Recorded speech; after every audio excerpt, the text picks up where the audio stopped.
Hello, we're here at Dudley Zoo. We've come down to meet some lovely animals. Very shortly going to be speaking to Dr. Dudley, who's going to be showing us around the zoo, the cattle, and right now he's going to introduce us to a few animals. Yeah, we're starting with the worst animals like in the world. No, they're not bad, it's just Andy's scared of tarantulas. They're evil. They are actually officially evil. And possibly... We're gonna handle a snake, aren't we? We'll do that now. Come on in, we'll show you a snake.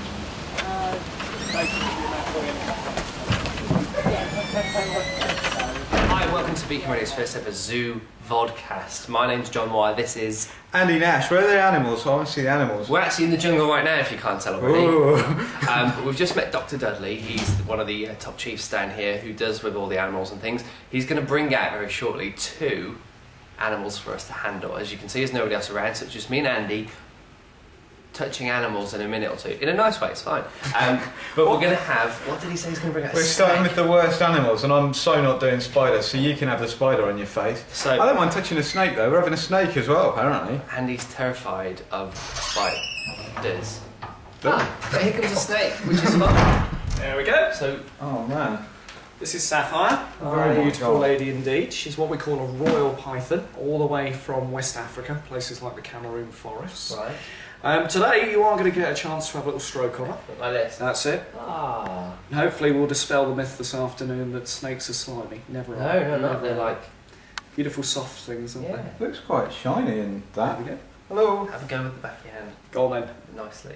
Oh, it's quite... It's very soft, different, really. isn't it? And all the time that she's out and about, she will secure herself to my arm like she would do to a branch. And all the time she's detecting around her to tell whether there's anything edible around her. Oh, right, okay. So her sense of smell, very, very acute. Will she know that we ate Subway just before we came in? She did tell me that as a Oh, excellent. She's a mind reader as well.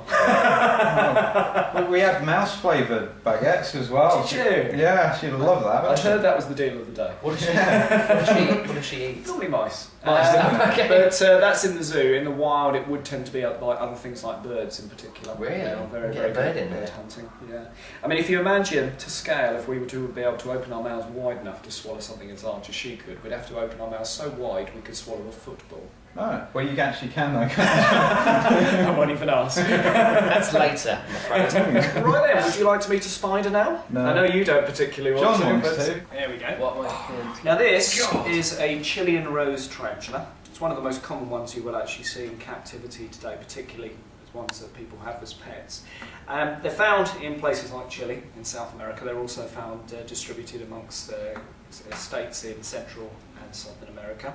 They live all over desert and scrubland areas indeed. And today, you're going to get the pleasure of actually having a hold of Chile. Now, just to pre-warn you, these are venomous. All spiders are venomous, okay, including our house spiders, funnily enough. Oh, right, okay.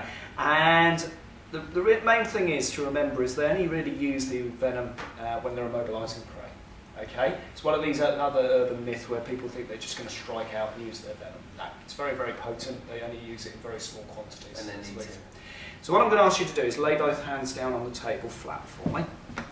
Okay, I'm going to pop Chili onto your hands now, and hopefully you'll actually feel just how much body mass, or in the case maybe not so much body mass as you may imagine there. Chili has. It feels... Yeah, it does feel... You feel it. You can feel it's there, and obviously it's evenly distributed, but it's not as heavy as you think. That's right.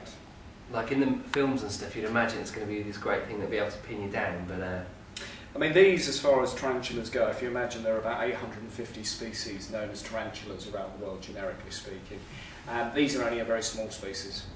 I mean, the biggest is These are small? Yep. The biggest is known as the Goliath tarantula, or bird-eating tarantula. And when they're fully grown, the females, who are bigger than the males, actually grow to the size of a dinner plate. So this one, relatively small. Doesn't really help those who are arachnophobic, but certainly this is a small spider as spiders actually go. And if you imagine in the arachnid group, which include things like scorpions, mites, ticks, and also the spiders themselves, there's over 35,000 different species of them worldwide. Amazing. So, incredible animals indeed. It's quite a privilege nowadays to actually be able to hold something like that. Yeah. Many people shy away from it.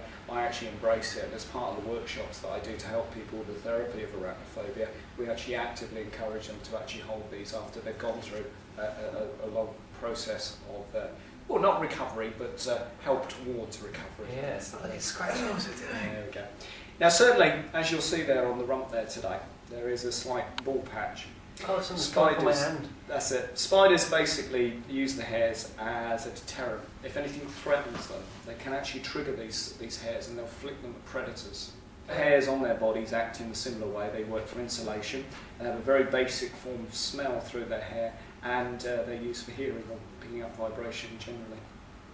So if me speaking there, it can probably feel those vibrations? Just about, yeah, because the vibration through the air will change slightly as you speak there today. Unless you were to make a sudden noise or to move your hands very rapidly, the chances are you'll just sit there quite happily. Chances are I wouldn't do that. No, it's probably wise. Probably wise. Can I do it? Try over here. Do you want to have a go at touching? No. As you've just seen, we've just handled a snake and a tarantula. Right now, Andy is looking after a caterpillar on his top lip. I'm glad I avoided the whole spider thing though. That wouldn't have gone down very well at all. I'd have just like run into the nearest pond, screaming. Can I touch it? Oh, it's funny! More animals next.